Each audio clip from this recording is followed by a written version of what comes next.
Nous nous intéressons aujourd'hui sur la situation au Mali. Vous vous souvenez qu'il y a quelques semaines, le Mali, les autorités maliennes ont communiqué sur leur sortie du G5 Sahel, qui est une situation catastrophique, voire chaotique.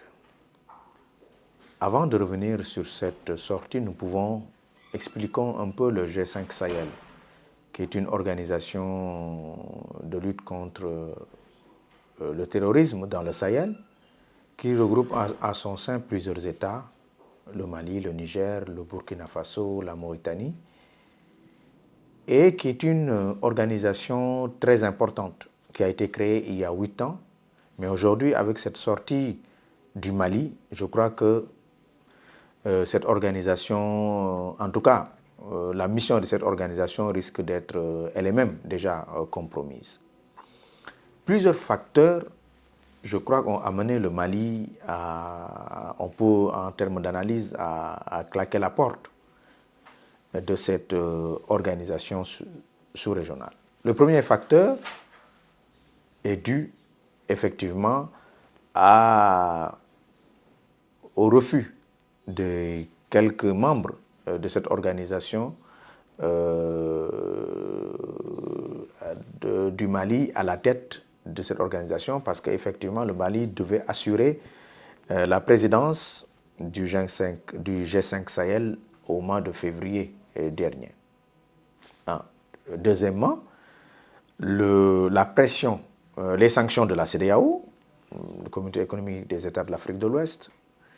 Troisièmement, la pression de ces États sur le Mali par rapport à la transition que vous connaissez.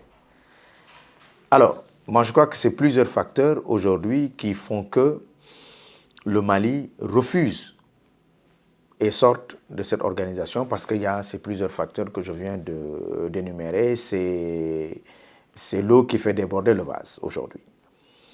Alors, face à cette situation, moi je crois que le Mali s'isole, met en difficulté non seulement la sous-région et les partenaires internationaux. À cela s'ajoute, il faut le dire, un coup d'État manqué.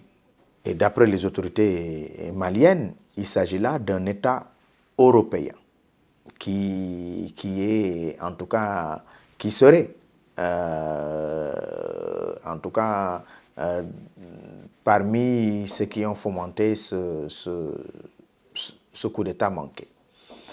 Aujourd'hui, nous sommes dans une situation inconfortable parce que, je l'ai dit tout à l'heure, le Mali s'isole clairement.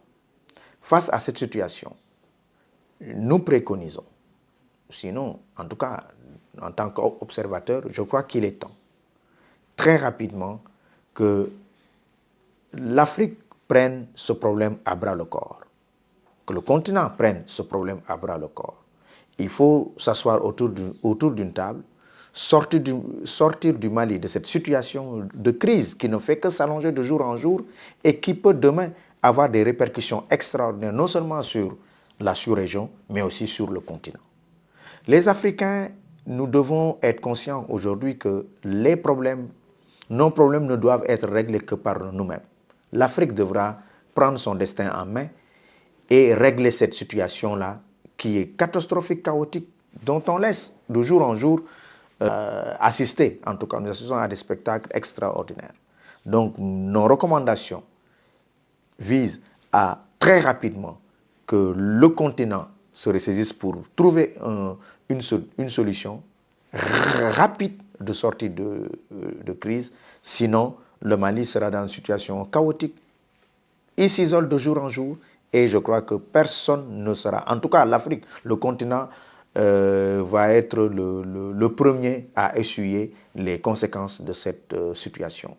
Voilà, donc c'est l'appel que nous voulons lancer en tant qu'observateurs, en tant qu'analystes africains, que le continent doit très rapidement se saisir de ce dossier, mais vraiment se saisir de manière profonde et de manière sincère pour régler définitivement cette situation.